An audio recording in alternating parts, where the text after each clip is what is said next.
Chapter 1, The Terrible Night. Through her agony she heard a baby's cry. She opened her eyes and focused. "Give him to me," she said weakly. The attending physician checked her pulse, it was dropping dangerously. "Kusina, you've lost a lot of blood. You need immediate surgery or you're going to die."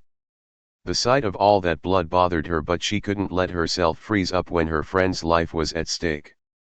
She held out her arms. "Tsunade, give me my son." Frowning, Tsunade nevertheless put the wrapped child into his mother's arms. "All right, but only for a moment. Then we have to begin the surgery." She carefully took her son and smiled down at him. He had his father's eyes. He was crying. "Shhh, hush now my little one. Hush my little Naruto. Your mother is here and everything is all right." And as she held him he quieted down. It stunned her just how much she loved him. "Everything is all right my little one," she whispered to him. "Kusina, I have to take him." The man she loved, her husband, the father of her child, spoke. She looked up into his face and saw his tears. "No," she begged. "I take it back. You can't use him for this. Please Minato, I beg you. Not for this. Isn't it enough that you're going to die? Must you do this to your own son?" Her voice was breaking. She knew there was no choice, but she didn't care. "Whose child shall I choose?" Minato asked sadly.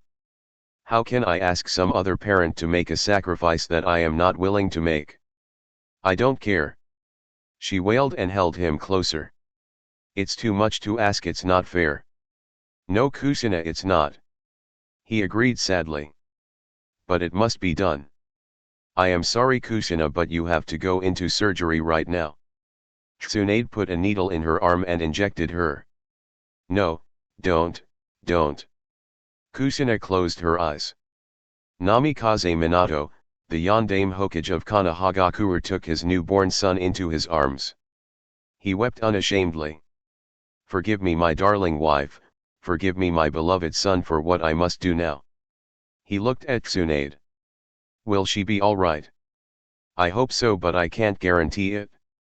He nodded. He prayed that both she and Naruto would be all right. But he knew that whatever happened he would not be there to see. "Please tell her that I love her and am truly sorry, but this is the only way." "I will tell her," Tsunade promised. "But she knows already." He looked at his crying son. "They'll see you as a hero, my son. They will honor you for the sacrifice you make for their sakes." Tsunade watched him leave the operating room with his son. "I am never going to see that brave man again." She couldn't even spend any more time regretting Minato's fate. She began the emergency surgery to try and save his wife. "I shouldn't even be here. I should be in a casino hundreds of miles away, but when a friend asks you to deliver her child, how do you say no?" She truly hated being in Konoha. Everything here just reminded her of all that she had lost. And now here she was trapped in the middle of a tragedy of epic proportions. "If I survive this, I swear I am never coming back to this village ever again." XXXXXXXXXX. She slowly opened her eyes. There was sunlight coming through a window. She was lying in a small bed. "Good, you're awake." A familiar voice spoke. She had to focus for a moment. "Tsunade." Tsunade smiled and nodded. She stood up from the chair she'd been sitting in and stretched. "You're very lucky that I came. It was close, so how do you feel?" "Tired, more tired than I can ever remember being." "I believe that. You're going to need to stay in bed for at least a week to fully recover." Then she suddenly remembered. She sat bolt upright and was rewarded with a sharp stabbing pain in her belly. "Minato. Easy, easy." Tsunade eased her back into the bed. "No sudden movements. Your body is in a weakened state. You need to take it easy."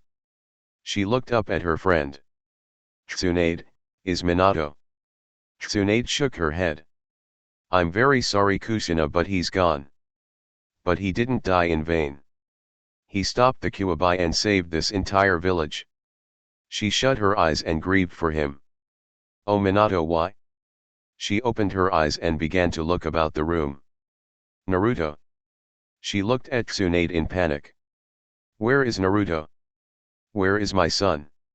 He's alive, Kusina, and unhurt. Tsunade assured her, but then looked worried. Right now he is with the old man. There is an emergency meeting of the council. They are deciding his fate. What do you mean his fate? His mother demanded. I want my son right now. Kusina, I can't bring him to you, I'm sorry. Then bring me to him. She tossed off her blanket and began getting out of bed. Stop. Tsunade grabbed her. Kusina, if you push too hard you'll reopen your wounds and die. Fine, she grunted in pain. Get me a wheelchair then, but I'm going to my son. Seeing the look in her eyes, she knew there was no arguing with her. She turned to her assistant Chizun. Please bring me a wheelchair. XXXXXXXXXXX. The demon must be killed now. Uchiha Fugaku roared to the general approval of the council. We cannot afford to waste the heroic sacrifice of the Yondaime. We must complete what he began. That would be quite short-sighted. Danzu stood and spoke firmly. This child could become Konoha's ultimate weapon. Alone he could guarantee this village's supremacy. And I say letting it live even a moment longer is too dangerous. Fugaku demanded. There is no it, the Sandaime said quietly and with dignity. There is a him. He pointed to the crib beside his seat. Amazingly, the child was sleeping peacefully through all the shouting. Do you understand what it is that you are suggesting, Fugaku? You wish not only to murder a helpless infant but the Yondaime's only son. I am truly sorry that it is necessary to sacrifice the Yondaime's son to guarantee the survival of this village. But how many innocents have died already? Fugaku asked. I say the demon must be killed. Touch him and I swear I will kill you. A woman's voice cried out from the doorway. They all stopped to look. There was Uzumaki Kusina in a hospital gown, sitting in a wheelchair, being pushed by none other than the son in Tsunade. Sarutobi, give me my son. I am taking him home with me right now. Kusina demanded. How dare you interrupt us? Uchiha Fugaku spoke up. This is a meeting of the council. You have no place here. My place is wherever my son is. Kusina shot back. And as for a meeting of the council, I believe Namikaze has a hereditary seat, does it not? With the death of my husband I am now head of the Namikaze clan. Husband? Koharu shouted. When were you married? Danzu demanded. A year and a half ago in Whirlpool Country. Minato-kun wanted to keep it secret to protect me. He did, however, have the marriage documents filed with the Office of Citizenry so that in case we had children their citizenship would not be in dispute. Sarutobi can personally vouch for this as Minato gave him the papers. Before an argument could erupt, Sarutobi spoke up. It is true, and I can provide you all with copies of the documents. An unhappy murmur ran through the council. Everyone had known that Kusina was the woman in the Yondaime's life. No one questioned Naruto's paternity. But it made a world of difference to them whether he was a fatherless bastard or the legitimate heir to one of the richest and most honored clans in Konoha. This makes no difference. Fugaku shouted. Whether the child is legitimate or not, he must die to preserve Konoha. Lay one finger on him and I will kill you. Kusina threatened. And if she doesn't, then I will. Tsunade growled. I am Naruto's godmother and I'll slaughter anyone who threatens my godson. Hyuga Hayashi suddenly stood up. The Hyuga clan will also protect this child. He declared loudly, which brought all conversation to a halt. Hyuga and Namikaze have shared close ties for generations, and the Yondaime was a dear friend to both me and my wife. Out of respect for his memory, we will not allow any harm to befall his son. This declaration by the Hyuga clan was decisive. Even Uchiha Fugaku had no stomach for openly opposing the Sandaime, Asunin, Namikaze, and Hyuga. Kushina looked over to Hayashi and bowed her head to him in deepest gratitude. Hayashi nodded in acknowledgement. "Sarutobi, give me my son," Kushina said. Nodding, Sarutobi reached into the crib and did just that. His mother took him and held him close. "Shhh, there, my little one, it's all right now.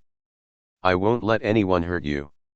The sight of a mother holding her child made many of the council members who had been calling for blood just moments ago reconsider. They were all ninja, they were all killers, but even for ninja there should be limits. Uchiha Fugaku did not change his mind, though he remained silent. "I am going to pass a special decree," Sarutobi announced. "In order to give this child some chance at a normal life. I order that no one who knows the truth of the Kyuubi be allowed to speak of it to anyone who does not know. And this will include speaking of it to your own children. The only people who shall be permitted to do so shall be the sitting Hokage and Naruto himself when he gets older. XXXXXXXXXX. You should really still be in the hospital," Tsunade repeated. "No," Kushina repeated. "If the council members were that savage, I certainly don't trust the regular villagers. I can better protect Naruto here than in a hospital. All the servants have worked here for years and loved Minato. I trust none of them would ever harm his son." Tsunade sighed, once again defeated. Kushina gave her friend a sly little smile. "So you're his godmother, huh? Funny, I don't recall me or Minato ever offering you the position." Tsunade looked a bit embarrassed. "It's called a bluff. Sometimes you can convince an opponent you have more in your hand than you really do." Kushina shrugged. "It's fine, Tsunade. Since you've volunteered, the job is yours. If anything happens to me, I expect you to take care of my son." Tsunade looked at her in panic. "Nothing had better happen to you. I am not cut out to be a mother." Kushina enjoyed her first honest laugh since the whole ordeal had begun. "You'd better heal me well then." "Look, Kushina," Tsunade said seriously. "I'll stay until you're well, but once I leave I'm not coming back." "Ah, so you never want to see me or your godson ever again?" She held up her son so his smiling face was looking directly at the Sunin. "Naruto-kun would miss you, wouldn't you, my little Naruto-kun?" Tsunade looked at the child's adorable little face. "Stop it. You are shamelessly using your baby's cuteness against me."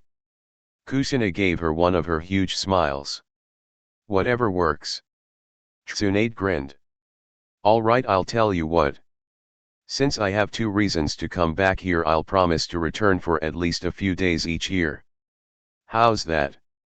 Kushina turned her son around so that he was facing her. "Well, what do you think?" Naruto laughed at the funny face she made. "Naruto and I accept your terms." Chapter 2, Birthday. October 9, 5 years later. As she tried to chase down her son, she wondered if all 5-year-olds could possibly have this much energy. He was always a rather excitable boy, and now he was so excited about his party he was practically bouncing off the walls. Even with everything he had to endure, he was a very happy and in most ways very normal child. That amazed her sometimes. Naruto always seemed to be happy. She would think of the things he had missing in his life, such as his father, a group of friends his own age, or the freedom to go about unwatched. She would feel guilty thinking he was deprived. Yet then he would smile and laugh, and she would be reminded of what he did have. He had a home where he was protected and watched over, he had one kind-hearted girl who was his friend, and he had a mother who loved him with all of her heart. He had love and was never ever alone. That seemed enough to make him a very happy little boy. They lived in a mansion on a vast estate neighboring the Hyugas. They were wealthy and had loyal servants who cared for Naruto. They were rich in wealth, power, and honor. That did not mean life was easy or trouble-free. Naruto was rarely ever allowed to leave the Namikaze estates. When he did leave, he wore custom-made body armor, had an umbu squad to escort him, and had his mom there armed to the teeth. The precautions were not excessive. There had been no fewer than 47 attempts on his life. A dozen of those had been made by shinobi, with the rest being made by regular citizens. That broke her heart. Minato-kun had tried to protect her from the enemies he had made in foreign villages. But it was his own people who wanted to kill his son. The people he had died to protect. To most of them her late husband was little short of a god. The people of Konoha worshipped his memory. Yet some of them saw no contradiction when they tried to kill his son. She didn't try to argue with or convince them. She just killed them. All around the perimeter of the Namikaze estate were large red signs with blocky black letters. These signs informed one and all that trespassers would be killed on sight and without warning. And they were. She had been one of the most powerful jonin of Whirlpool Country when she'd met and fallen in love with Minato. Since her pregnancy she'd not gone on a single mission. But she'd kept her skills sharp and put them to regular use. So far she had killed 14 shinobi, including 1 chunin and 1 jonin, and 137 citizens. She carried a razor-sharp 4-foot-long katana and was a blade master. She had no problem dulling it on anyone who threatened her child. Minato had been the world's leading seal master, surpassing even his sensei Jiraiya. Every inch of the perimeter and every entryway on the mansion had been warded. She was no seal master, but Myantu had shown her enough to maintain and use the seals he'd put there. No one could enter the Namikaze estates or mansion without her knowing it. And when anyone did so without her permission, she killed them. She never asked them for their reasons or offered to let them surrender. Last year in the early morning of October 10, half a dozen men managed to scramble over the 10-foot-high iron fence and barbed wire. They were clearly drunk and armed with nothing more deadly than bats and broken bottles. She could easily have knocked them out and tied them up. She didn't. She separated their heads from their drunken bodies and piled them up outside her front gate where people could see them. The Hokage had called her into his office after that and asked her why she had done that to men who were no real threat to her. Kushina replied that everyone in Konoha knew where the Namikaze estates were and who lived there. Those men had gone there deliberately, ignored the warning on the big red signs, and proceeded to climb over a 10-foot iron fence topped with barbed wire. If they were willing to do all that for the sake of trying to harm her son, then they were serious enough to deserve killing. Legally there was really nothing Sarutobi could do. When Konoha had been founded, the clans had been granted special privileges. One being that the clans were given the right to deal with trespassers in any fashion they chose, up to and including killing them on sight. Kushina deliberately fostered a frightening reputation. She thought that was the best answer for so much mindless fear and hate. Since that incident there had been only 4 attempts in the past year. XXXXXXXXXXX. Hey mom, mom. Naruto was jumping around her. Yes dear. After the party can we go train some? His mother smiled at him and nodded. If that's what you want to do, then of course dear. Yeah. He shouted and ran off again. He was only 5, but she had been giving him training. She had brought him up on stories of his father. That part of his legacy he knew well. The other part would wait a few more years. He had embraced his heritage as the son and heir of the great man and was determined to be even greater. He wanted to be Hokage and to protect the village as his father had done. That was her son's dream, and she would do everything in her power to make it happen. So far she had given him taijutsu training and started on basic weapons, kunao and shuriken. He was already itching to get a katana in his hands. But he would have to master kunao and shuriken first. He loved training with her. No exercise was too hard or too repetitive so long as he was doing it with her. She would start giving him ninjutsu training before he entered the academy. She had already decided that he would attend the academy. Not so much for the instruction as for the chance to interact with his peers. If he was going to be Hokage one day, then he would need to know how to deal with people in different situations. XXXXXXXXXX. Hayashi, his wife Hana, and their little daughter Hinata arrived. Welcome and thank you so much for coming. Kushina greeted them. Since that day in the council meeting, Hayashi and the Hyuga clan were about the only people in Konoha willing to treat Naruto like a normal child. On those rare occasions she had to be away, he stayed at the Hyuga mansion under their protection. It is our pleasure, Hayashi said. Hinata has been looking forward to this all week, Hana said with a smile. Naruto stepped forward and offered them a proper greeting.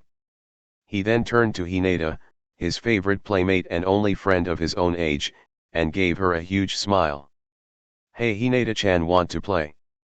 The little girl immediately blushed and pressed her index fingers together. Sure Naruto-kun. He grabbed her hand and led the way. As the two of them went off to play, the parents all shared a smile. Don't they make a cute couple? Kushina asked. They do indeed, Hayashi agreed. XXXXXXXXXX. Kakashi ni Aizen. Naruto shouted excitedly. The Umbu captain and former student of his father's smiled at him from beneath his mask. Yo, happy birthday Naruto. Can you summon your dogs so I can play with them? He asked eagerly. Sure. Kakashi had taken it upon himself to watch out for his beloved sensei's son. When Naruto left the estates, Kakashi was always the one in charge of the Umbu escort. He also made it a point to visit him regularly to share stories about his father. Naruto in turn had come to look up to him as an older brother. XXXXXXXXXXX. The door opened to reveal a ninja with huge spiky white hair and red lines running down from his eyes. Look, my little one. Do you know who this is? Pervy granddad. He sang out. A vein immediately began to throb on Jireya's forehead. Kid, I've told you before not to call me that. Naruto-kun, where did you come up with that name? Kushina asked, sounding surprised. Her son looked up at her in confusion. You told me to call him that, mommy. Oh, that's right. Now I remember. She sent Jireya a big smile. He's going to end up with your sense of humor, Jireya said flatly. Yes, I suppose he will. Kami, help us all. Is there sake? XXXXXXXXXX. Godmother, Auntie Shizune. Naruto jumped into Tsunade's arms. He was immediately caught up and smothered in kisses from the two women. Tsunade put him and smiled. Well Naruto, is it just my imagination or do you just keep getting cuter every time I see you? He put his hands behind his head and gave her a huge smile. No, I'm getting cuter. Both women burst out laughing. Oh, I agree, you definitely are, Shizune said. Kushina watched with an impish grin. Still don't think you're cut out for motherhood. Tsunade sent her friend a grin.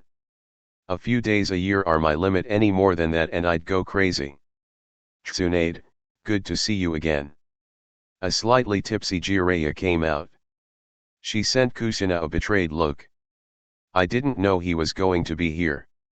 Why didn't you tell me he'd be here? Kushina smiled. I wanted you to come. Frowning, Tsunade grabbed the bottle of sake Jireya was holding. Give me that. She brought it to her lips and downed it in one swig. Is something wrong, godmother? She smiled down at Naruto with a bit more color in her cheeks. Oh no honey, I'm just happy. Jireya laughed. Wait a couple hours and she'll be even happier. Kushina just managed to cover up her son's eyes so he didn't see godmother start beating on granddad. XXXXXXXXXX.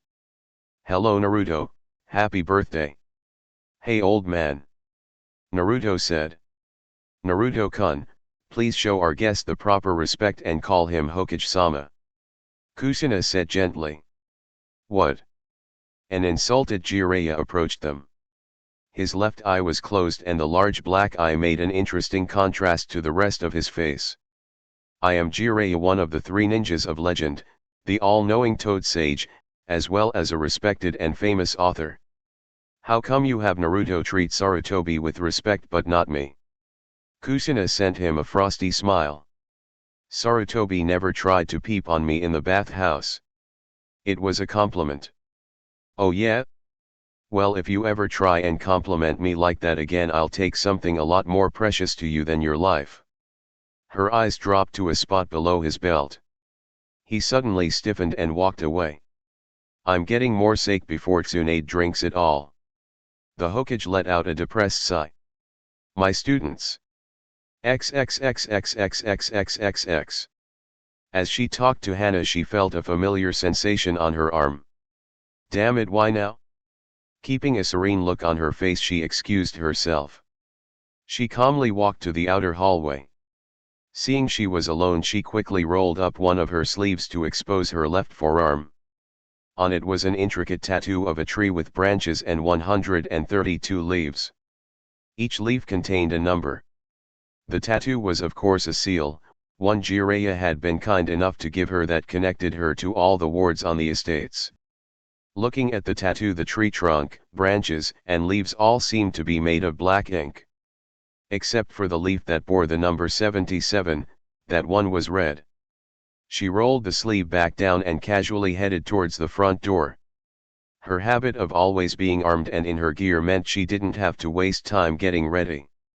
With luck, she could be back before anyone even knew she had gone. Mom! Naruto ran up to her just as she was heading for the door. She let out a small sigh. He seemed to have a sixth sense when it came to her leaving or returning. Mom, where are you going? He latched onto her leg. Smiling, she reached down and stroked one of his whiskered cheeks. Mommy just needs to take care of something, then I'll be right back. He tightened his grip on her leg. Don't go, Mom. I want you to stay. She looked into his face and saw that he was scared. He was a very strong and brave boy. Most of the time he handled things with a maturity far beyond his years. But then there were times when he behaved like a 5-year-old. More specifically, he acted like a 5-year-old whose mother was his entire world. He usually hid it well, but she knew he hated it whenever she was away. Smiling, she bent down and gave him a comforting hug. It's all right, my dear one. She looked over at the grandfather clock in the hall. Naruto-kun, what time does the clock say? He looked over at the large ornate clock. It says 7:33. She gave him a confident look. Mommy will be back in 5 minutes, before the clock says 7:38. This seemed to calm his fears. Promise, Mommy. I promise. She gave him a kiss on his cheek. I never go back on my word, for that is my nindo, my ninja way. Now go and play with Hinata. Naruto nodded and went into the family room where Hinata was rubbing Pakun's belly. She checked her watch and hurried to the door. Kakashi had watched the scene play out and a suspicion what was going on. Anything I can help you with, Kushina? She sent the young Umbu captain a light-hearted smile. Oh no, just woman's work. XXXXXXXXX. She didn't have trouble finding him. He was hiding in some bushes on the southern end of the estates where the woods were. They always through the south end where the trees and shrubs were. Never mind that there were 300 yards of flat ground and mowed grass to the mansion. You're early. Her voice called to him. Ack. The single man jumped to his feet, pulled out his weapon, and looked up. There about 20 feet above him stood a beautiful woman with long red hair. As she was currently defying gravity, standing parallel to the ground, her feet planted on the tree trunk. Her hair draped off to the side. She was dressed in a black bodysuit with very dark red stripes running down the arms and legs. Around her forehead she wore a Hittite, but not one with the leaf symbol. Hers had 8 lines curving to meet in the center, like a pinwheel or whirlpool. Along her belt she had several pouches, and some bulky lines along her body suggested she wore body armor underneath. He could also see the handle of a weapon sticking out from behind her left shoulder. Red Death. He gasped. She smiled and nodded. Yeah, that's what idiots like you call me. She shrugged. It's fine, since that's exactly what I am to anyone who threatens my son. She looked at her watch. I have to be back in 3.5 minutes, that's how long you have left to live. She looked down at him considering. You know, I decided to celebrate his birthday a day early because every October 10th I have to deal with idiots like you. The first year I had to deal with 3 separate groups, one of them led by a Chinin. So after last year I finally decided to just celebrate it a day early. I mean, so long as he gets to eat cake, open presents, and play with people, he's happy. Maybe next year we'll just celebrate in July or August. She looked at her watch again. 3 minutes to go now. Why? The man choked out. Why what? Why am I talking to you? Why do I love double mint fudge? Why do you protect that monster? He never saw them coming. All he saw were her arms move in a blur. The next thing he knew, he was on the ground screaming. A dozen kunao were jutting out of him. As he continued to cry out, she spoke to him in a clear, calm voice. You're not very bright, are you? Here's a tip, never tell a mother her child is a monster. Here's another tip, if you're just a villager with a rusty sword, don't take on a ninja. Especially not if she used to be an umbu captain in her homeland. And just one more tip, when you see big red signs posted everywhere, you should pay attention to them. She glanced at her watch. 2 minutes. Despite his pain and being at her mercy, he looked up at her in pure hate. He killed my father. He crushed him. Who did? She asked, not caring to make anything easy for him. You know who? If you mean my son, I don't see how he could, as he's not very heavy. You mock me. He growled. No, I'd have to like you at least a little bit to mock you. I find you and your kind utterly despicable. I am sorry for the loss of your father to the Kuwabai. Though I doubt you believe me, the fact is I mean that. I lost my husband, and I loved him. I hate the Kuwabai as much as anyone in this village. But hating the prisoner in no way justifies attacking his jailer. He has the Kuwabai inside him. That's right. She said.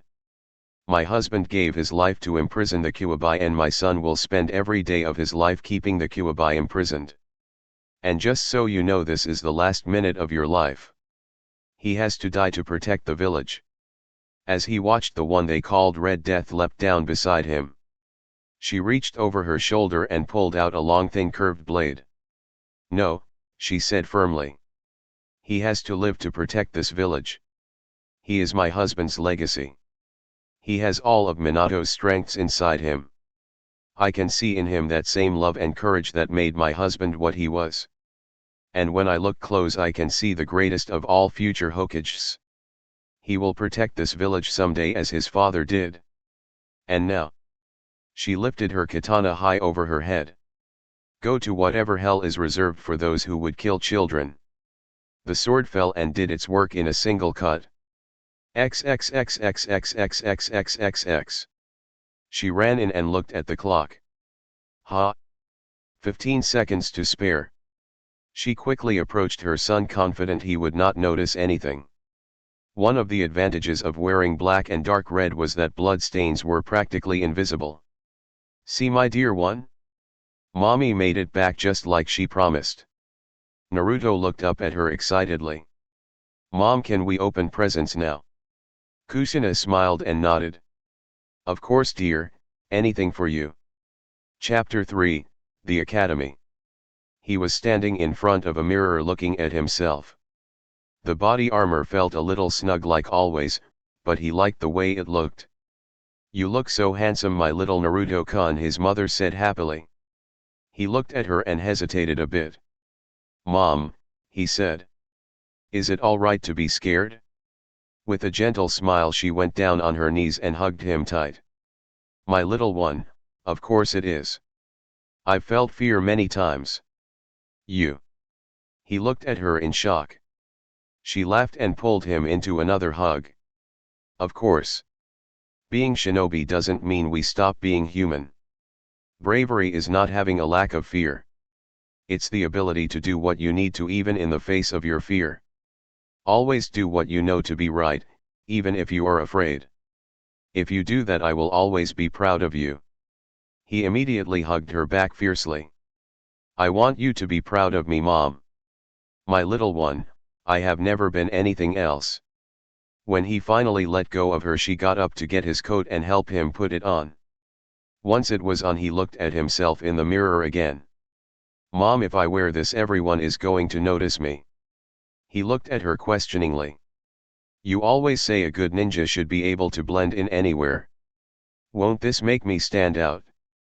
She nodded, pleased that he had taken that lesson to heart. Most boys his age were eager to stand out. Naruto wanted to earn people's respect through his actions. He didn't care about simply being noticed for how he looked.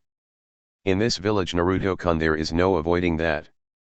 When you begin your shinobi career and travel to other places, you can try and become invisible. But in Konoha everyone who looks at you will know who you are. Suddenly her face changed and she gave him one of her rare stern looks. Inside he panicked and wondered if he had done something wrong. Listen very carefully to what I am about to say, Naruto. Paling a bit, he nodded and gave his mom his complete attention. People are going to look at you, Naruto, and some of them will hate you. Don't ever wonder if it's your fault they look at you with hate. Those people are blind and will never see the truth no matter how many times you show it to them. But for everyone else, try and show them what is in here. She gently touched his chest. And here. She touched his forehead. Show all of them that you are Namikaze Naruto. You are your father's son and you are my son. In you is all the best of the Namikaze and Uzumaki clans. In you my son is a great man and great leader. Someday you will be clan head and, I have no doubt, you will be the greatest of all Hokages. She shut her eyes and tried not to sob. Oh Minato, if only you could see him, how proud you'd be. Mom, why are you crying? Naruto felt himself about to start crying as well and didn't know why. Opening her eyes, she quickly wiped her cheeks and gave him a reassuring smile. I am crying because the world is unfair. Naruto, I want you to promise me something. Anything, Mom. Promise me that whatever happens in your life, no matter how you may be hated, no matter what terrible secrets you may learn, and no matter how hard things may become, promise me that you will never forget who you are. He put his arms around her and hugged her with all of his might. Mom, I swear to you on my life that I will never forget who I am or who I come from. That's my promise of a lifetime. And you never go back on your word because that is your nindo. She smiled at her son. He nodded. Just like yours. She gave her son a kiss on the cheek and brightened a bit. Well, let's go, Naruto-kun, or your silly mother will make you late for your first day at the academy. XXXXXXXXXX. Are you alright, Hinata-san? Kurane asked, feeling real sympathy for the poor girl. She seemed very depressed. I am fine. She said dully. Please just call me Hinata. Just a short while ago her father had told her that he was disappointed in her and did not think she was a worthy successor. Since her mother's death 2 years ago, her father had grown increasingly distant and critical. His harsh words not only hurt her, they played on her own self-doubt. I'm weak, maybe father is right. Hey Hinata-chan. Her thoughts lifted when she heard his voice. He and his mother were approaching. She immediately noticed how he was dressed. Oh, hello Naruto-kun, why, you look very handsome this morning. She felt herself begin to blush as she smiled shyly. Her index fingers were pressing against each other. Naruto gave her one of his big smiles and scratched the back of his head. Thanks Hinata-chan, you look as cute as you always do. Hearing that, she immediately went 3 shades darker. Kurane offered a formal bow to the woman who was the head of the Namikaze clan. I am Yui Kurane and am most honored to meet you, Kushina-san. I thank you for allowing Hinata and I to accompany you and your son. Kushina smiled and returned the bow. Please call me Kushina. And you are very welcomed. Hinata is a dear child and I welcome one more set of eyes to watch out for trouble. Hinata laughed and the two of them looked at her and Naruto. Kurane grinned and sent Kusina a questioning look. Kusina grinned and nodded. Two Umbu operatives landed about 10 feet from them. One of them approached and bowed to Kusina. Kusina-san, I am Captain Tenzo and I am in charge of the two-man Umbu squad that will escort your son to the academy and back again. Kusina acknowledged him with a slight bow of her own. Thank you, Captain. With Kakashi out of the village, I trust that you will make sure of my son's safety.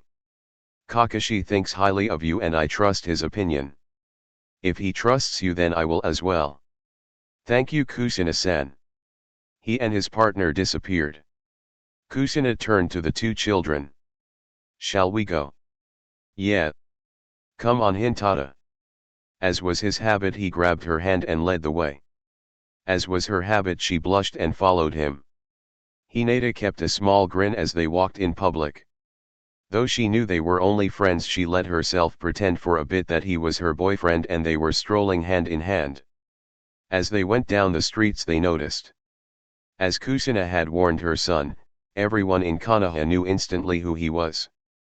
And if by some bizarre miracle they hadn't, what he was wearing would have driven it home. The reception was about what Kusina had expected. Perhaps 1 in 10 people openly scowled or looked angrily at them. But no one dared to yell or curse at them, never mind approach them. Kusina's reputation was such that even on crowded streets they tended to be given at least 10 feet of space. About 1 in 10 actually bowed or cheered as they passed. These were people to whom Naruto was the Yandame's son, not the Kuwabai. To them at least Naruto really was a hero, or at least the son of a hero, which would do. To Kusina this minority represented how everyone in Konoha should have behaved towards her son. Seeing them gave Kusina a small hope that things would get better. Actually, they had gotten better.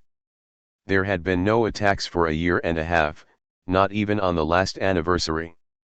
Kusina wasn't sure if that meant people were finally becoming more understanding or that she had finally killed enough idiots to make her point clear. Probably a combination of both, but so long as they stop attacking Naruto, I don't really care why. So 10% still hated him, 10% loved him, and the other 80%? They got out of the way and kept their faces blank. What were they thinking? A Yamanksa might have known, but she didn't. Were the majority just better at hiding their hatreds, or were they simply accepting of things? Time would tell, she supposed. XXXXXXXXXX. So what are you up to, Fored's girl? A loud blonde 8-year-old girl shouted. What do you mean, Enopig? A fierce pink-haired girl replied. I know you're planning to sit near Sasuke-kun. Well, go ahead and give it up. No one is getting Sasuke but me. Sasuke-kun is going to fall in love with me, Enopig. He and I share one soul. It's destiny. Destiny. Let me tell you something. She suddenly noticed a small group entering the academy grounds. She noticed one person in particular.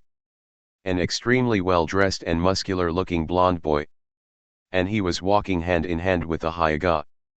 Hello Earth to Enopig. Sakura snapped her fingers in front of her best friend / worst enemy. What's wrong with you? Hey Sakura, who is that? She pointed. I thought I knew all the hot boys in Konoha, but I've never seen him before. Sakura took a look. I don't know. But back to Sasuke, A dark-haired girl who wore her hair in pigtails suddenly squealed. It's him. Delana said. Who? Ino asked, really curious now. Delana gave them a dreamy smile. The Yandame's son. XXXXXXXXXX. Upon reaching the academy grounds they stopped. Checking her watch, she saw the kids had 5 minutes. She put a hand on her son's shoulder. Did you bring everything? She asked him. Yes, Mom. Do you have your lunch? He nodded. Do you have your kunao and shuriken? Yes, and they're all sharpened. I see you have your sword. He wore it on his back like she did. Is that sharp too? He frowned. Well, it's as sharp as I can get it, but it's just a regular old sword. Now if I had a katana. No, she continued. You have your radio communicator. Of course, and it's preset to the emergency frequency. If anything happens, just hit the send button and I will be here in less than 2 minutes. I know, Mom, he said in a bored tone. He loved her, but she was treating him like a little kid. Now if anyone attacks you for any reason, even if it's an instructor or someone in UMBU uniform, I hit the communicator and fight with my sword. And when the sword is drawn, ready it to take blood, for when the sword is drawn, safety comes only in the death of your foes. Kusina nodded. That was the correct answer. She hadn't expected anything less. She racked her brain trying to think of anything that might have been overlooked. Oh. Naruto-kun, did you put on clean underwear this morning? Hinata couldn't help herself, she started giggling. Naruto put his head in his hands. Mom, please. XXXXXXXXXX. The Yondame's son. Ino said excitedly. I didn't know he was even going to be in our class. Delana, are you sure? The girl rolled her eyes. Look at him for a second. He's practically a younger version of the Yondame. Plus, if that's not enough, look who he's talking to. Red-haired Kunoichi with a sword and a whirlpool Hittite. Ino's jaw dropped. Of course, she was the queen of all gossip and knew about everyone who was anyone. So of course she knew all about Namikaze Kusina. I don't believe it, it's really her. The red humph. Sakura slapped a hand over her mouth. Are you crazy? Sakura whispered to her irate blonde friend. You know the stories. If she hears you call her that, she'll kill you. No, Delana said with certainty. It's if you say her name 3 times in a row in a darkened room. Another girl spoke up. I heard that if she catches you alone after dark, she'll cut your head off and bring it home with her. Well, I heard that she comes to cut your head off if you do it before you get married. Another girl spoke up. Do what? Sakura asked. Ino finally managed to get her surprisingly strong friend's hand off her mouth. Enough. Ino turned to rail at Sakura and the other girls. What is wrong with all of you? You give Kunoichi a bad name. She's obviously just a powerful ninja and nothing else. I swear you're all a bunch of chickens. How are you going to be ninja if you're scared of a bunch of wild stories? Oh really? Sakura asked. Well, I don't see you going up to talk to her. If you're so brave, go and say something to her. I would, but I don't have anything to say. Ino replied. Sakura grinned. Sure, Ino chicken, sure. A couple of the other girls began to make clucking sounds. Ino's face darkened. There were 2 things she never allowed people to question. Her fashion sense and her courage. Fine. I'll show you what a real Kunoichi is. She headed to where the whirlpool ninja was talking to the miniature Yondame. Ino actually smiled. Maybe I can make a really good impression on him. XXXXXXXXXX. Naruto-kun. Hinata asked quietly. She was looking at the academy and other children nervously. Yes, Hinata-chan. Looking into his clear blue eyes, she found herself wishing she was more like him. He didn't have any weaknesses, she seemed to be nothing but. Naruto-kun, she hesitated. She would never admit this to her father, but she felt sure the Namikazes and Kurane would not tell him. And she was desperate for some comfort. Naruto-kun, I'm scared. She immediately cast her eyes down. I know that I shouldn't be, but I am. It's okay. Hinata-chan, I'm a little scared too. Her eyes shot up and she stared at him, not believing it. You. He grinned. Yeah, me, but it's alright because even though we're shinobi, we're still human too. Being brave isn't about not feeling fear, it's about overcoming the fear to do what you have to. She began pressing her fingers together nervously. What if you're not strong enough to overcome the fear? Naruto reached out and took both her hands into his. Hinata-chan, I'm sure you have all the strength you need to meet any challenge. I believe in you. Those were the kindest words she'd heard since her mother had passed. And they meant much more to her than Naruto would ever guess. Naruto-kun, I feel courage when I look at you. She swallowed. She wasn't quite that brave, yet. I feel strong enough now, arigato. Kusina smiled. My Naruto-kun, you've grown very wise. Maybe we shouldn't even bother with the academy after all. Maybe we should just give you the graduation test right now. He looked at her excitedly. If I pass it, will you give me a katana? No. Hello. They all turned to look at a young blonde girl in a purple dress and leg wrappings. Hello. Kusina answered. The girl immediately bowed to her. I am Yamanaka Ino. This is my first day at the academy. I am hoping to make some new friends. She sent Naruto a huge smile. Hinata got the feeling that Ino didn't even see her. Ino looked at Kusina and spoke carefully as though she were treading a minefield.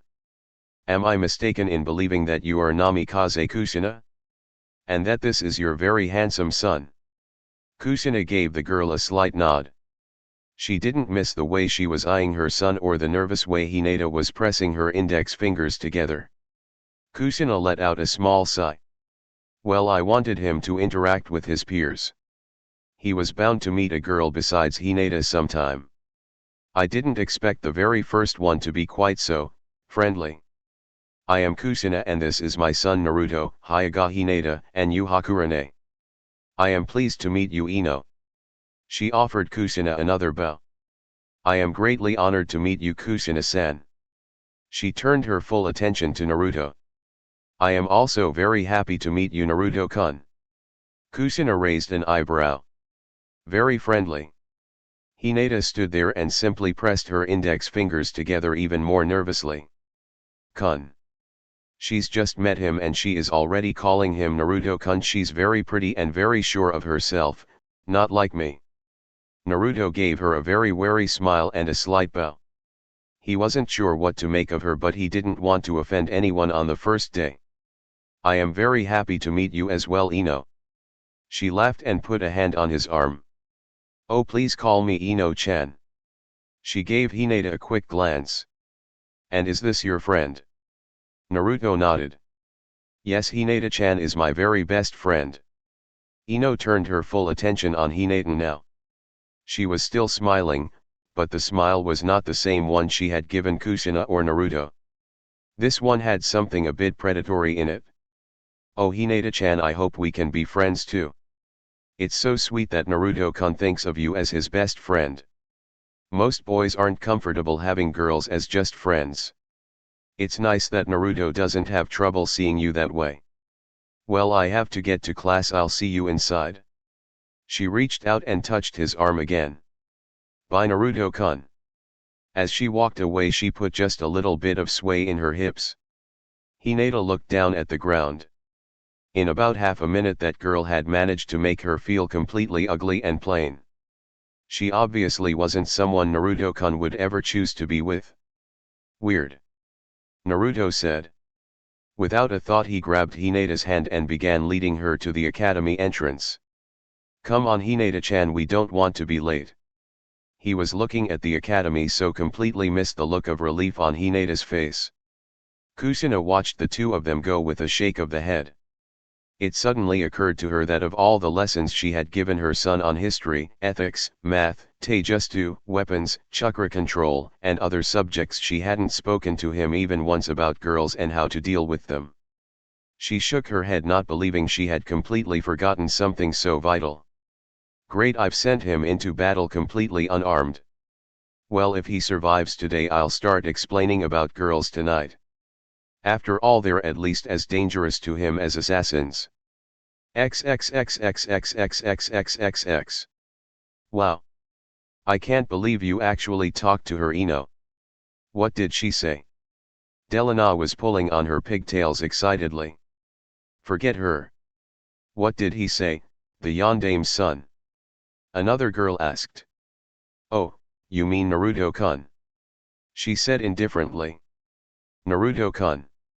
You actually called him that? Delana practically screamed. I sure did. Ino sounded as though it were the least important thing in the world. Let's get to class, I'll tell you all about talking to Naruto-kun in there.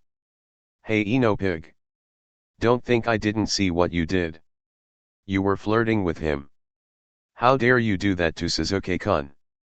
Ino sent Sakura a self-satisfied little smile. Sasuke who? Chapter 4, First Impressions. Naruto and Hinata stepped into the classroom together. Most of the children were already seated. Many of them seemed to know each other and there was loud chatter. Naruto looked at the seats trying to find a couple that were open net to each other. Who are you supposed to be? A voice spoke to him. Naruto looked over to the first row where a boy with black hair and dark eyes was looking amused. Excuse me? Naruto asked. What's with the get-up? The boy clarified. Naruto was wearing a black bodysuit with dark red stripes along the arms and legs. Beneath he wore his custom-made body armor. Along his belt were several pouches and on his back he had a sword strapped on. But that wasn't what had gotten the other boys' attention. It was the cloak. Naruto had on a pristine white cloak with flames along the bottom. It was an exact replica of what his father had worn as Hokage. When Naruto wore it the resemblance was unmistakable. I wear it in honor of my father. Naruto said tightly. For him his father was a subject he could not speak of without strong feeling. The boy chuckled thinking the newcomer who was obviously just desperate to get attention. Sure, you're just trying to be a fake yondaime. The boy's chuckle was cut off when he suddenly felt a killer intent stronger than any he ever had. The blond boy's hands were twitching and his eyes were looking at him with something dark and hateful. He wasn't the only one in the room who could sense such intense feeling. The talk in the classroom died away and everyone looked at the boy who was glaring at Sasuke. Hinata could feel their eyes on her as well as the killer intent coming off Naruto. She felt like shrinking away. Naruto didn't seem to notice. My name is Namikaze Naruto, he said in a voice that was low and tight. My father was Namikaze Minato the Yondaime Hokage. Sasuke smiled and leaned back in his chair. Oh, so you're him, huh? My father said I should stay away from you, that you were dangerous. Your father was right. He took a breath and brought his anger back under control. What's your name? Uchiha Sasuke. Naruto smiled. Well Sasuke, my first impression is that you're a jerk. He reached back to take hold of Hinata's hand again. Come on Hinata, there are a couple seats in the top row. Sasuke watched him go with a smirk. His mom might be dangerous, but he was nothing special. XXXXXXXXX. Ino watched as the two of them passed her. Seeing her, Naruto gave a quick nod which she took as proof of his infatuation with her. He is so cool. She sighed. You're drooling. A bored voice next to her said. Shut up you lazy jerk. Don't disturb me when I'm thinking about my one true love. Yours and every other girl's. I almost feel sorry for Sasuke. Ha. She gave the sleepy boy next to her a triumphant smile. Shows what you know. I am so over Sasuke. Oh. Shikamaru somehow found the energy to lift one eyebrow. Who's your latest victim? Ow. He rubbed the back of his head. Humph. Well, it just so happens that I have fallen completely in love with Namikaze Naruto. Shikamaru craned his neck to look at the seats on the top row across from him. For him this was a huge effort. He looked at the boy sitting talking to a girl who was obviously a Hyuga. His get-up was obviously meant to draw attention. My folks told me to be very careful around him but they wouldn't say why. He shrugged. Not that they needed to, given who his mom is. Every child in the classroom had been told more or less the same thing about Naruto. The exact words and the degree of vehemence varied but the basic message was the same. Stay away. And none of them would say why exactly. Of course all the children were smart enough to figure out the reason. His mother was someone so scary mothers used her to frighten their children. It was easy to understand why the parents would want their children to keep clear of her son. Anyway, he doesn't look dangerous. Oh, he is. She looked over dreamily. You can tell just by looking at him. For Ino and most of the other girls, the fact that her parents had warned her to stay away from him only made him even more attractive. He was dangerous. She even liked those weird scars on his cheeks. They gave him an exotic sort of feral look. He was definitely one of a kind. She was starting to drool again. Shikamaru decided saying anything more would be troublesome, so he put his head back down and tried to take a nap. XXXXXXXXXXX. Irika and Mizuki both stood in the doorway observing the class for a moment. They had both witnessed the confrontation between Sasuke and Naruto. They had been on the point of intervening when Naruto brought his killer intent back under control. So what do you think? Mizuki asked. Irika sighed. I think these are going to be a very interesting 4 years. He gave Mizuki a small grin. He really does look like him, doesn't he? Mizuki nodded warily. On the outside he does. But then he smiled. He certainly doesn't lack confidence. We have an Uchiha, a Hyuga, and a Namikaze in one class. This has got to be the first time that's happened in at least 20 years. Irika sighed. At least he seems to be getting along with the Hyuga girl. Hopefully he learns to get along with the Uchiha as well. Somehow I don't think that's going to happen. He looked at his watch. It's 8. Irika nodded. Right. With that he and Mizuki entered the classroom. The children quickly quieted down when they saw them. Irika took a spot directly in front of their seats. He gave them all a smile and motioned for silence. After a moment he spoke. Hello children, my name is Umino Irika, and this is my associate Minos Mizuki. You will refer to us as Irika-sensei and Mizuki-sensei. For the next 4 years while you are here we will be your primary instructors in the ninja arts. While you are here in this classroom or in the dojo or in the practice fields, you are our responsibility. In the mornings we will concentrate on texts and written materials. At these times I will usually be in charge. In the afternoons, after lunch, you will receive physical exercise and training in taijutsu and basic weapons.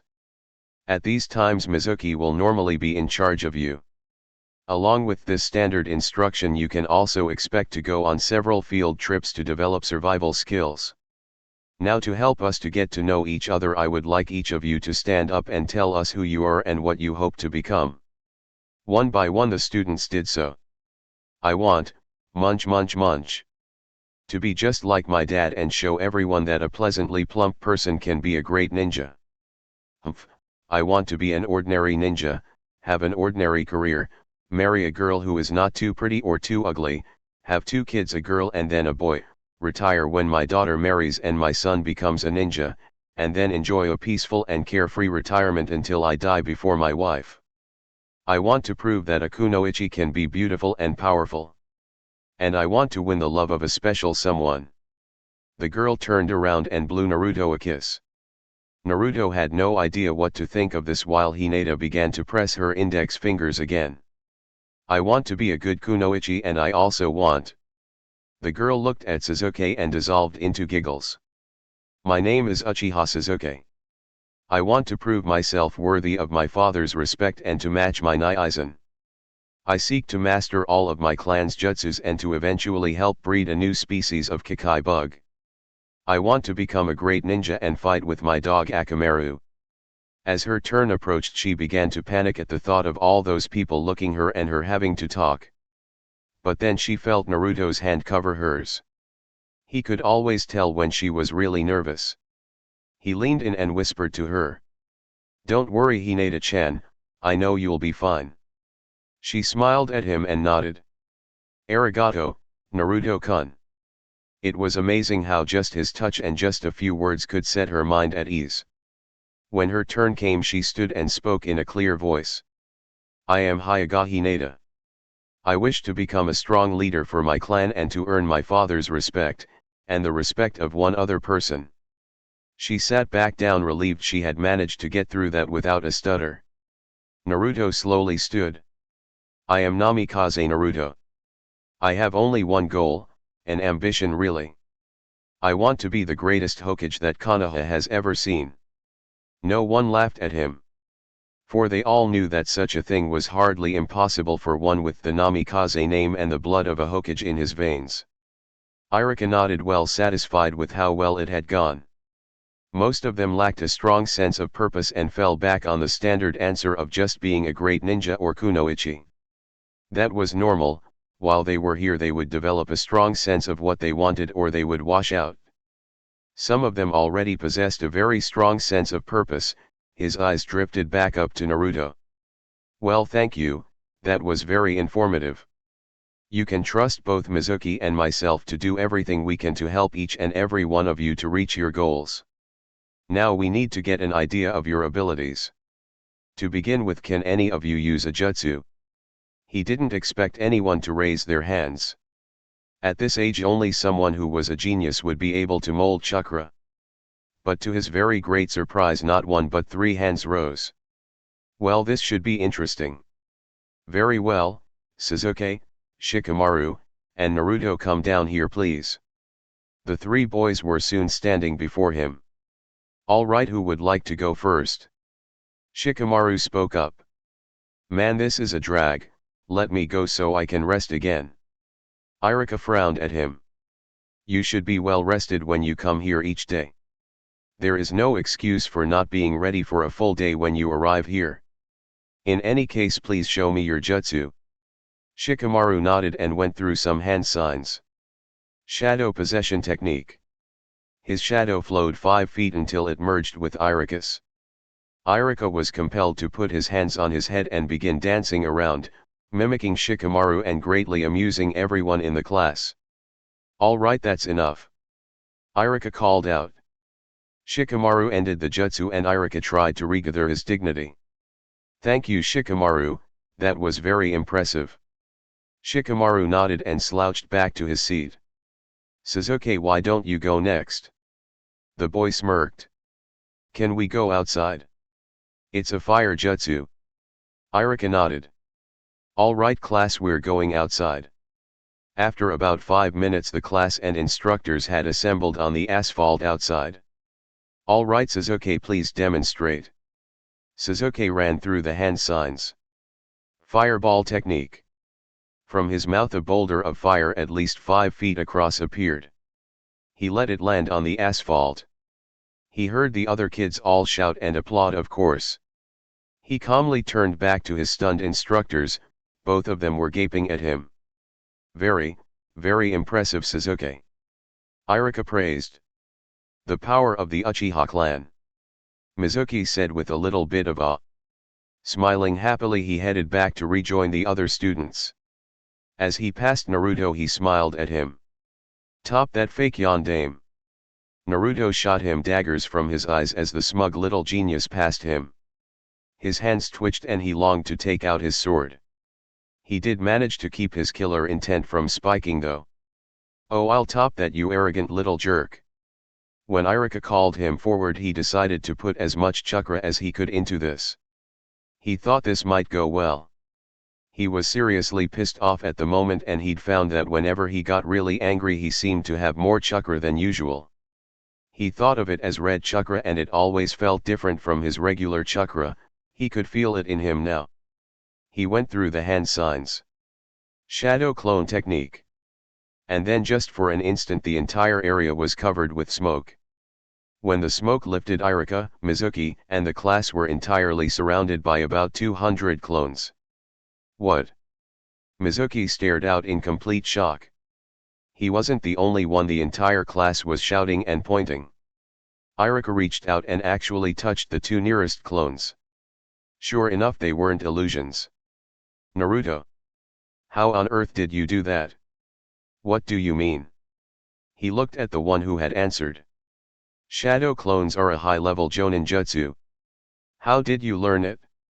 Oh, Well, my mom tried teaching me how to make regular bushins, but I was terrible at it, still am.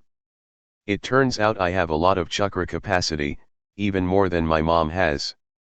She finally realized that the reason I couldn't make bushins was that I have trouble controlling very small amounts of chakra. I actually have an easier time with jutsus that require lots of chakra. So she had me learn how to make shadow clones. But it's a forbidden jutsu, Mizuki spoke up. How did you get access to it? It's in my family library. Naruto replied casually. Really? Mizuki said. Well, now this has possibilities. Naruto, just how long did it take you to learn this? Iruka asked. Naruto shrugged. It just took a few hours, it wasn't that hard. Now Iruka and Mizuki were both staring at him open-mouthed. What? Iruka shook his head. He had learned a rank jutsu in a few hours and performed it better than anyone below cage level could. Naruto, do you know, I truly believe that you just may be Hokage one day. Mizuki gave him a surprised look. The students were whispering among themselves, repeating what Iruka had just said. Naruto gave Iruka a huge grin. You mean that, Iruka-sensei? Iruka nodded solemnly. If you can do this much now, you're likely already at Jonin level, definitely high Chunin. In fact, if you like, I'd be willing to give you the graduation test now. If your scholastic knowledge is good, you could definitely pass it and become a genin right now. What? No way can that loser be stronger than me. The way they're talking about him sounds like the way they talk about Naizen. I'm an Uchiha, he can't be better than me. Sasuke thought venomously. Oh Naruto-kun, I am so proud of you. You truly are amazing, and I know you'll be a great Hokage. Because you can do anything you truly want. Hinata thought proudly but sadly. How will I get through school without you?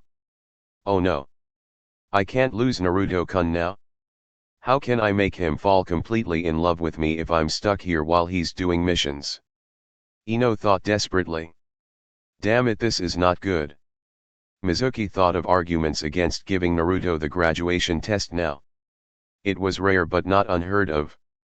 But fortunately Naruto shook his head. Thanks Iruka-sensei, but my mom already told me she wants me to stay in for the full 4 years.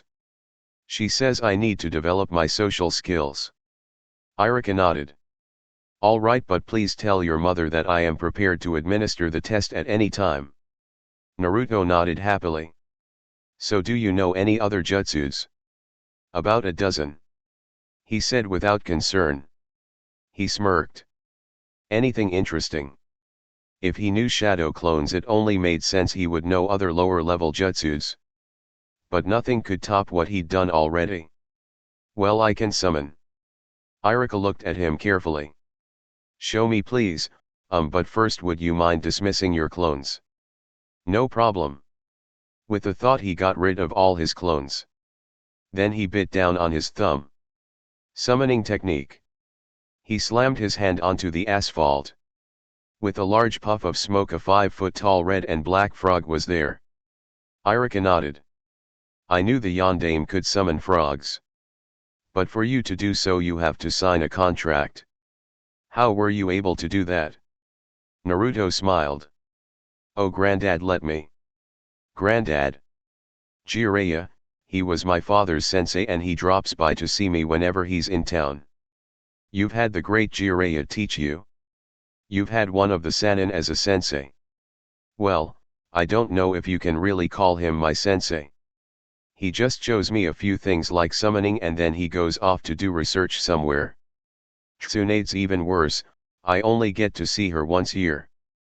And she always wants to show me how to do medical jutsu. He shook his head. Iruka and Mizuki were staring at him again. I don't suppose Orochimaru visits you too, does he? Iruka asked. Who? Never mind, alright Naruto, very impressive. Alright, let's get back to the classroom. XXXXXXXXXX. He and Hinata had found a table in the cafeteria and were sitting down to eat. What did you bring for lunch, Naruto-kun? Naruto gave her a very happy smile. Oh, it's a real treat. Mom made her special ramen for me. I wish she would make it for me more often. But she says it's not healthy for me and stunts your growth. Well, Naruto-kun, if you ate ramen all the time you probably wouldn't be taller than me. Hinata tried to point out the positive. Can I sit with you, Naruto-kun? Naruto turned around to see Ino standing beside him with a tray. Oh sure, Ino. Smiling, she took the seat across from him. She gave Hinata, who was sitting next to him, a very slight and quick frown. Oh, Hinata-chan, are you doing anything later after class? No, why? Well, Hinata-chan, I thought if you like I could take you shopping with me. I mean, we could get you something to wear that actually shows off your feminine side. You know, instead of the gender-neutral clothes you have on now. I mean, the only reason to wear a bulky beige jacket is if you're embarrassed by your figure. That's not the reason you wear it, is it, Hinata-chan? Hinata felt herself wanting to shrink again. No. She said in a small voice. I mean, if it is, that's nothing to be ashamed of.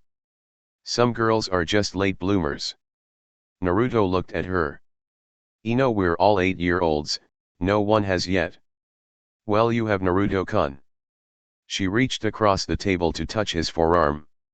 Oh. You are so muscular. How did you get so strong? Weight training and regular exercises. Can you give me some tips? I would love to see what you do. Naruto shrugged. All right, what are you doing this Saturday? She beamed at him. Nothing at all, Naruto-kun. Would you like to join me and my mom for training? The smile slipped a bit.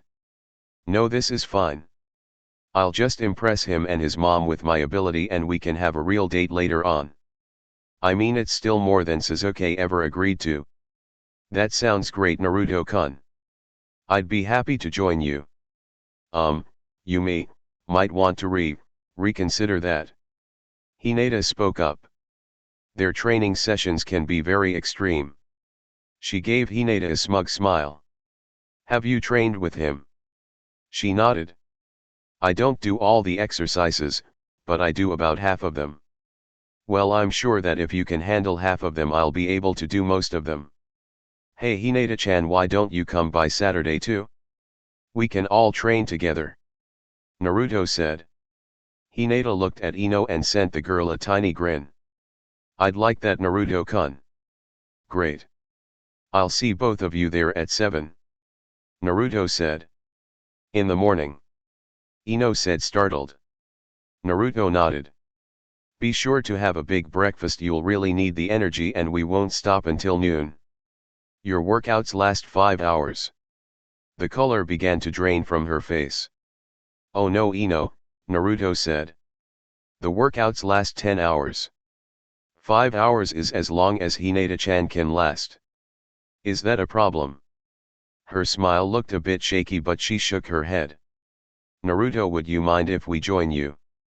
Naruto looked up to see 3 girls all smiling at him and holding trays of food. He nodded and gave them all an inviting smile.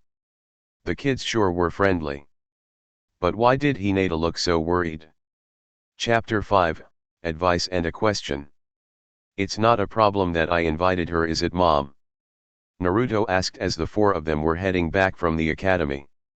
No, honey, of course not. I want you to make friends. You are welcome to invite whoever you like home, just let me know.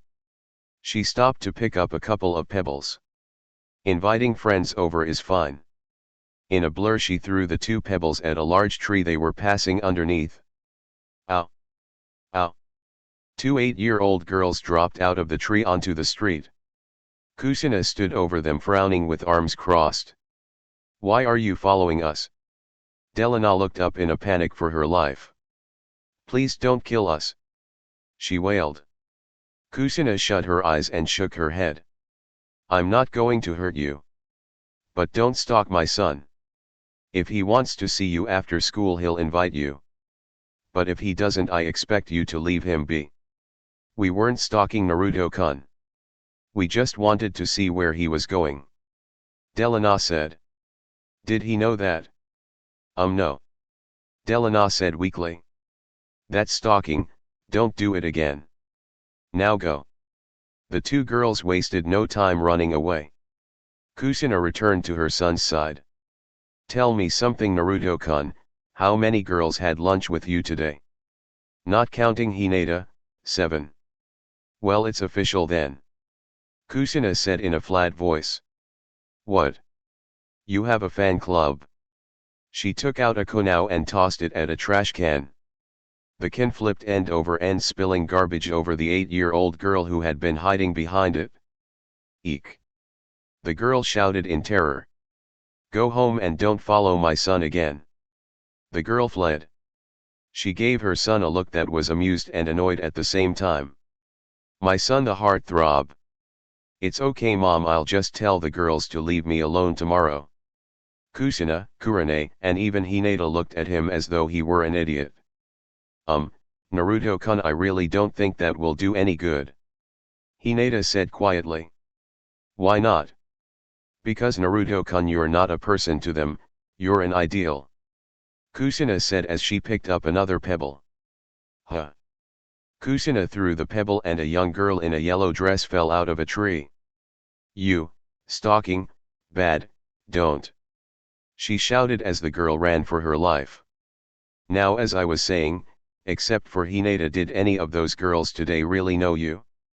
I mean, other than your name, your ambition, and the fact that you are already powerful. Well, no. He said. Yet they're willing to risk a terrible and painful death. She shouted the last part and came to a halt. Every girl who has been following my son has until the count of 5 to get out of here before I take out my sword and start cutting off heads. 5.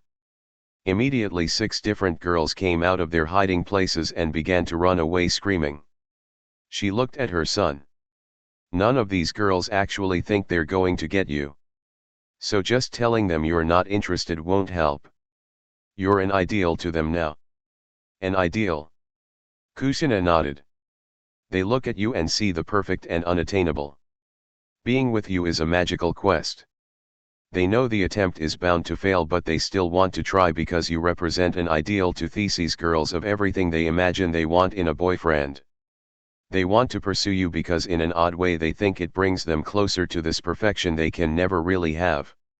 So what can I do, Mom? Kusina frowned.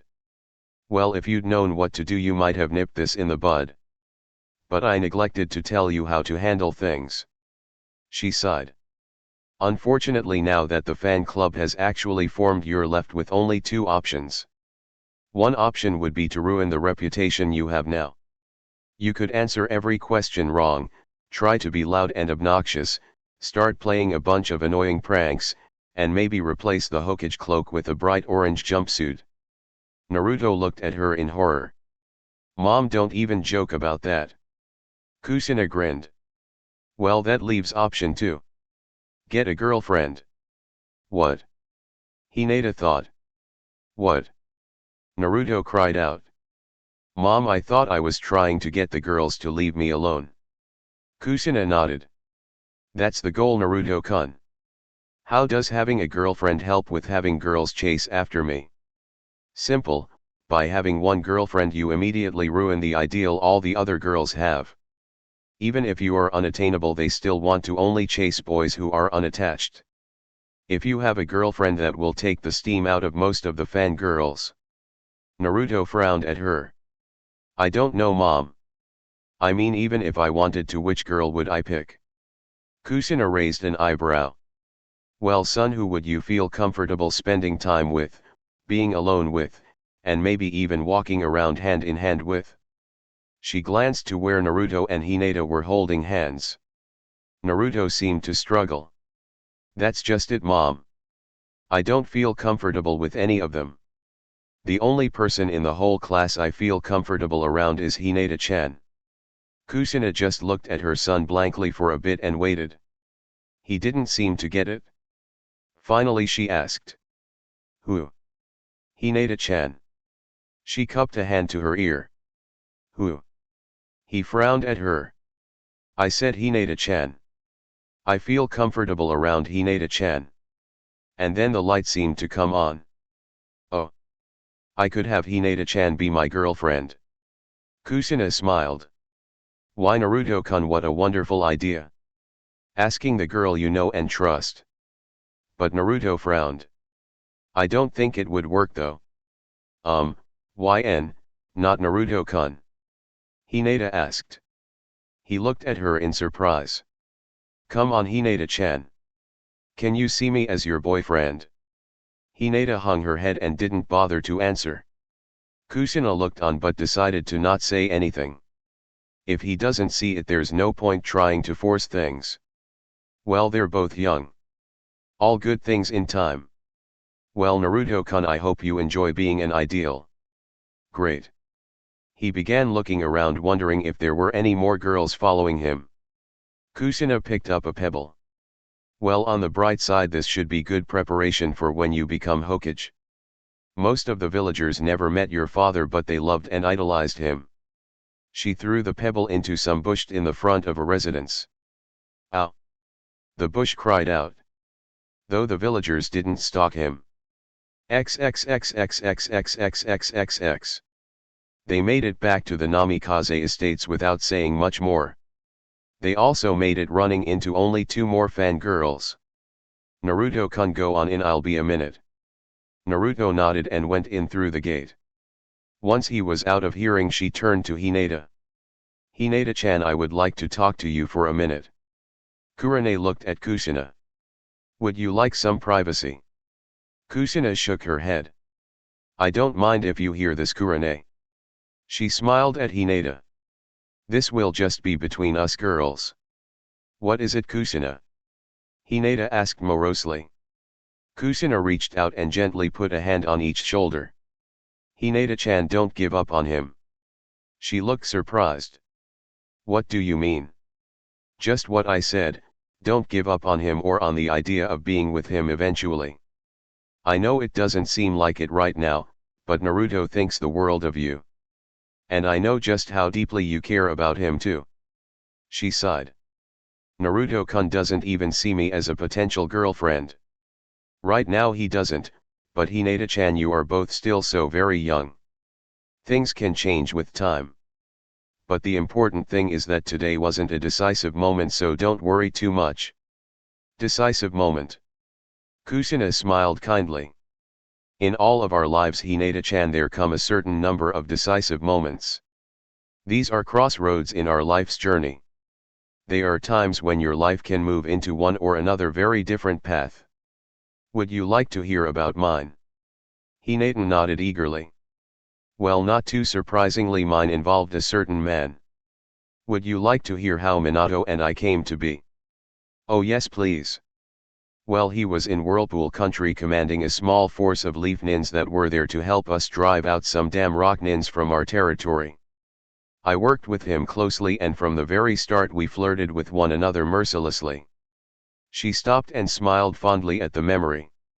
Anyway, after a month the rock nins had been driven out and Minato was going to lead his men back home. We were saying our goodbyes. And as I was saying goodbye to him, I just knew it was a decisive moment in my life. He wasn't Hokage then, but he was the yellow flash of Konoha, a ninja legend, and the most beautiful man I ever laid eyes on. I knew that I would probably never see him again, and my heart ached at the thought. It was a decisive moment and I decided to follow my heart. What did you do? Hinata asked wide-eyed. Kusina's eyes warmed. I grabbed him and gave him the most passionate kiss of my life. Hinata gasped. You didn't? Kusina laughed. Oh yes, I did. And you should have seen the look on his face. But you see, Hinata-chan, everything else that happened, our falling in love, our marriage, and the birth of our son, all started from that decision to follow my heart. I took a chance, and if I hadn't, then none of it would have happened. Do you understand what I am telling you, Hinata-chan? When your decisive moment comes, listen to your heart and follow its dictates, no matter how frightening. Hinata looked down again and began pressing her fingers together. What if you're not strong enough to follow your heart? Kusina paused for a bit and really regretted what she was about to say. Then you don't deserve him. Hinata gasped and her face shot back up. What? Kusina went down on her knees while keeping a gentle hold on Hinata's shoulders. Hinata-chan, you are a dear sweet child and I am very fond of you. I do not doubt that you will grow into a fine woman and one day be a fine wife. But Naruto-kun is no ordinary person. He is going to be an extraordinary man just as his father was. And for such a man an ordinary wife will never do. Until now his life has been hard and it will only get harder. There are things about him that you do not know, terrible things. Within him is an unlimited potential not only for greatness but for the tragic as well. From the day of his birth until the day his life ends, his life will be a bitter struggle against enemies you cannot imagine both within and without. I believe he will triumph in the end no matter the odds, because he has within him his father's courage. He has that rare strength to do what must be done whatever the cost. She paused for a bit and Hinata was entranced, she hung on every word. She knew this was vitally important. Kusina's green eyes bored into Hinata's lavender ones. When I took my marriage vows I pledged everything to be with him. My life, my heart, my very soul, I offered everything I was and ever would be so I could be with the one I loved. For to be with a truly great man nothing less would ever have been enough. Can you do the same, Hinata-chan? Can you pledge everything to be with him? Can you offer your life, your heart, and your very soul to stand beside him? Do you love him that much? Because if you cannot give him everything that you are and ever could be, then you do not deserve him. The little girl looked at her stunned and lost. Kusina, shhh, Kusina put a finger to her lips and shushed her. You don't have to answer me now. In fact you don't have to answer me at all. But one day, Hinata-chan, likely years from now, your moment will come and you will have to answer then. She leaned forward and gave the small child a kiss on her forehead. Good night, Hinata-chan. I will see you in the morning. With that she left to return to her home and her son.